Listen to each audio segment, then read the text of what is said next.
Good morning बच्चों। पिछली class में हमने अर्थ के बारे में पढ़ा था। ठीक है, हमारा जो चैप्टर है ज्योग्राफी में the earth in the solar system 6 class का आपका ज्योग्राफी का पहला चैप्टर है। तो इसमें हमने अर्थ के बारे में पढ़ लिया था। अर्थ एक यूनिक प्लैनेट है। इसकी जो फैक्ट्स हैं हमने वो पढ़ लिए थे। इसका सरफेस है ना, इसका डायमीटर जो है वो कितना है, सन से इसकी दूरी कितनी है और सन के चारों तरफ कितने टाइम में चक्कर लगाती है, रोटेशन इसका अपने एक्सिस पर कितना है और इसके सैटेलाइट्स कितने हैं। आज इसका जो वन सैटेलाइट है मून, उसके बारे में हम लोग आगे इस पर क्लास में पढ़ेंगे। तो मून से हम शुरू करते हैं। मून क्या है, आपने ये फोटो सबने देखी है मून की।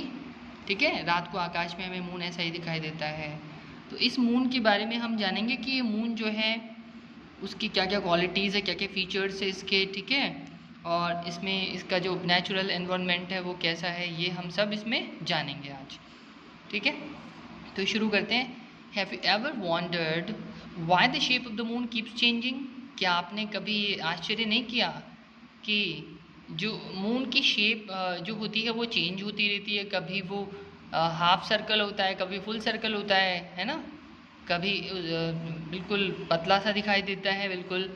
The moon does not emit any light of its on.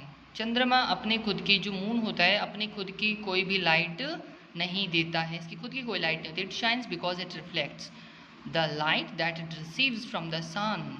और ये इसलिए चमकता है क्योंकि यह रिफ्लेक्ट करता है, वापस भेज देता है उस लाइट को जो ये सूर्य से यानी सन से रिसीव करता है।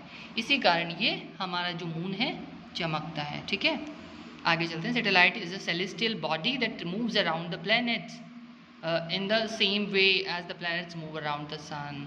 तो सैटेलाइट एक ऐसी सेलेस्टियल बॉडी होती है, एक ब्रह्मांडीय पिंड होता है, मतलब आकाशीय ऐसा प्लैनेट होता है, बॉडी होती है that moves around the planets, जो प्लैनेट्स के चारों तरफ चक्कर लगाता है उसी तरीके से जैसे कि प्लैनेट्स चक्कर लगाते हैं सन के।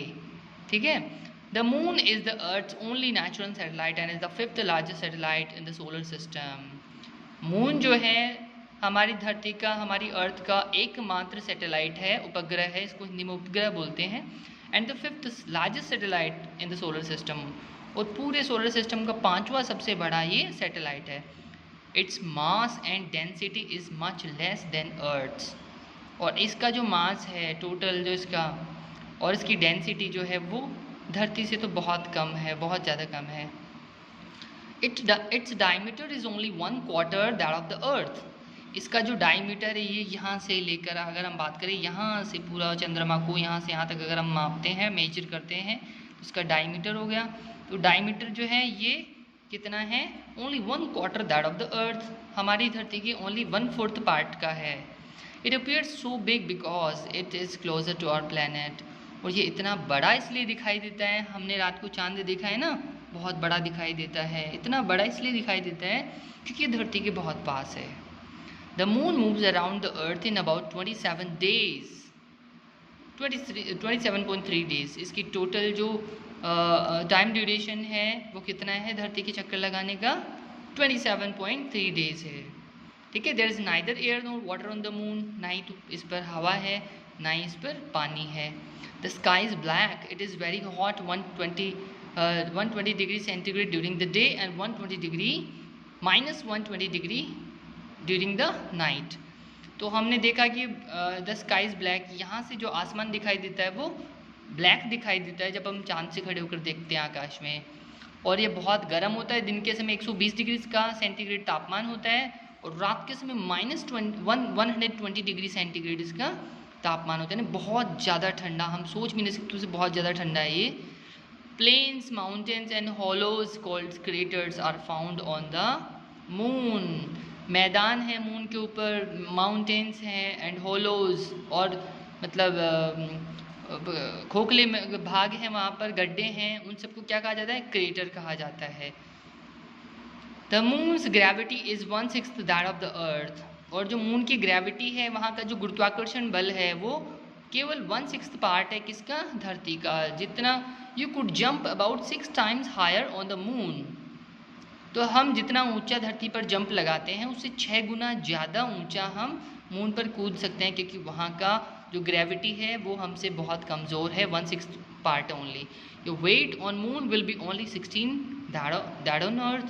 तो आपका वेट जो मून पर होगा वो कितना होगा? अभी जो आपका वेट है उसका 1/6 पार्ट होगा। Understand?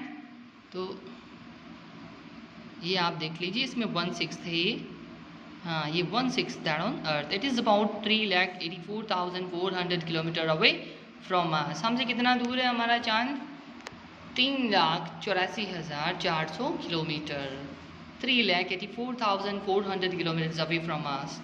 There is no life on the moon. और चांद पर कोई नहीं रहता है, वहाँ जीवन नहीं है। As the moon orbits the earth once in every month.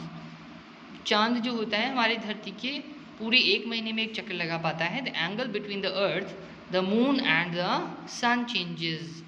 और हमारी धरती का, चंद्रमा का और सन का जो एंगल है वो चेंज होता रहता है। Thus we see this as the cycle of the moon's phases. और इसके एंगल के चेंज होने को ही हम क्या बोलते हैं? मून के अलग अलग फेजेस होते हैं, फेजेस ऑफ द मून। अब ये फेजेस कौन कौन से हैं? All the cycle is a continuous process, there are 8 distinct traditional recognize stages phases. तो हमने देखा है ना कि चांद कभी छोटा होता है, फिर कभी बड़ा हो जाता है, फिर कभी आधा चांद होता है। तो ये उसके फेजेस होते हैं और इनके क्या क्या नाम दे रखे हैं हम पढ़ेंगे। The moon moves around the earth in about 27 days and 8 hours। तो ये बोल रहा है कि जो हमारा चंद्रमा है, जो मून है, ये हमारी धरती के 27 दिन के अंदर चक्कर लगाता है। Okay, it takes exactly the same time to complete a single rotation, and it takes exactly the same time to complete a single rotation। और अपना खुद की एक्सिस पर ही रोटेट होने में ये सेम टाइम लेता है, लगभग 27 days। As a result only one side of the moon is visible us on the earth. और इसी के कारण क्या होता है, जब भी हम जैसे ही 27 दिन बाद में हमारे सामने आता है पूरा चक्कर लगा के, ये खुद भी अपना एक चक्कर पूरा कर लेता है, तो हमारे सामने वही साइड आती है जो 27 दिन पहले थी। इसलिए हम केवल हमेशा एक ही साइड देख पाते हैं इसकी। The changes from new to full moon and back again are called the phases of the moon. इसलिए इसकी फर्स्ट फेज जो होती है न्यू मून से लेकर फुल मून तक, वो सारी फेजेस ऑफ द मून कहलाती है। देखो इसकी फेजेस दे रखी है। न्यू मून कौन सी फेज है?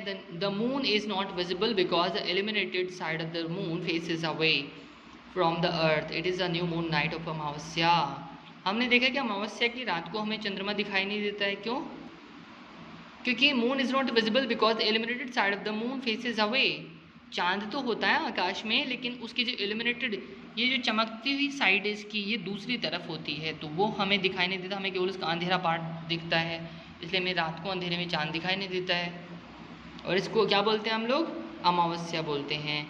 वैक्सिंग क्रेसेंट दूसरी फेज होती है जो है the moon appears to be partly but less than 1/2 illuminated by direct sunlight. 1/2 जो है वो ही इसका दिखाई देता है वैक्सिंग क्रेसेंट में, जो डायरेक्ट सनलाइट में दिखाई देता है। फर्स्ट क्वार्टर क्या होता है? 1/2 of the moon appears to be illuminated by direct sunlight. Moon का जो 1/2 होता है वो चमकता हुआ दिखाई देता है डायरेक्ट सनलाइट में, इसको फर्स्ट क्वार्टर कहेंगे। वैक्सिंग गिब्बस क्या होता है? The moon appears to be more than 1/2 but not fully illuminated by direct sunlight. तो मून चमकता तो दिखाई देता है, लेकिन 1/2 से थोड़ा ज़्यादा होता है, नॉट फुली इल्यूमिनेटेड, पूरा चमकता हुआ दिखाई नहीं देता है। फुल मून में क्या होता है? The moon appears to be completely illuminated by direct sunlight because the illuminated side of the moon faces the earth. तो जो चांद का चमकता हुआ चेहरा होता है हमारी धरती के सामने होता है, इसलिए ये क्या कहलाती है? फुल मून नाइट कहलाती है। ठीक है, तो ये फुल मून हो गया। It is full moon night और पूर्णिमा, इसको पूर्णिमा भी हम लोग बोलते हैं। वार्निंग गिब्बस क्या, वेनिंग गिब्बस क्या होता है? The moon appears to be more than 1/2 but not fully illuminated. 1/2 से थोड़ा ज़्यादा होता है, लेकिन फुली इल्यूमिनेटेड नहीं होता। ठीक है, लास्ट क्वार्टर क्या होता है इसका? 1/2 of the moon appears to be illuminated by the direct sunlight. अब 1/2 जो होता है मून का वो इल्यूमिनेटेड दिखाई देता है, चमकता हुआ दिखाई देता है डायरेक्ट सनलाइट में, यानी सूर्य की सीधी रोशनी में, इसलिए इसको लास्ट क्वार्टर बोलते हैं। वेनिंग क्रेसेंट क्या होता है? The moon appears to be partly but less than 1/2 illuminated by direct sunlight. थोड़ा चमकता हुआ तो दिखाई देता है पार्टली तो, लेकिन 1/2 इल्यूमिनेटेड बाय डायरेक्ट सनलाइट। हाँ, तो ये हमारे पास ये वेनिंग क्रेसेंट आपने देख रहे हैं, वेनिंग क्रेसेंट, तो ये लास्ट वाला जो है ये वेनिंग क्रेसेंट है। ओके, 1 2 3 4 5 6 7 8 9, 1 2 3 4 5 6 8, तो इसकी 8 फेजेस यहाँ पर दिखाई दे रही है हमको। ओके ओके, हम आगे चलते हैं। यहाँ पर ये सारी जो फेजेस हैं दिखा रखी हैं मून की हमारे सामने, 8 फेजेस जो हैं। अब हम आगे चलते हैं। But what happens to the moon during the day time, लेकिन डे टाइम में मून का क्या होता है, वेयर डज इट डिसअपीयर, ये कहाँ चला जाता है? Why can't we see the moon and other celestial bodies? It happens because the light of the sun is so bright that it does not allow us to see the less brighter objects of the night sky। तो ये बोल रहा है कि सूर्य की रोशनी इतनी तेज होती है कि जो बाकी की चमकती हुई चीज़ें हैं उनको हम देख ही नहीं पाते हैं। हमारी आंखों से जो स्काई होता है उसमें हम देख नहीं पाते हैं। ठीक है, तो ये हमारा मून हो गया। बाकी हम आगे सेलेस्टियल बॉडीज़ पढ़ेंगे, ठीक है, और द सोलर सिस्टम पढ़ेंगे। अगली जो अपना वीडियो रहेगा उसके अंदर ये पूरा हमारा सोलर सिस्टम रहेगा। अभी हमने मून के फेजेस पढ़े थे, मून पढ़ा था।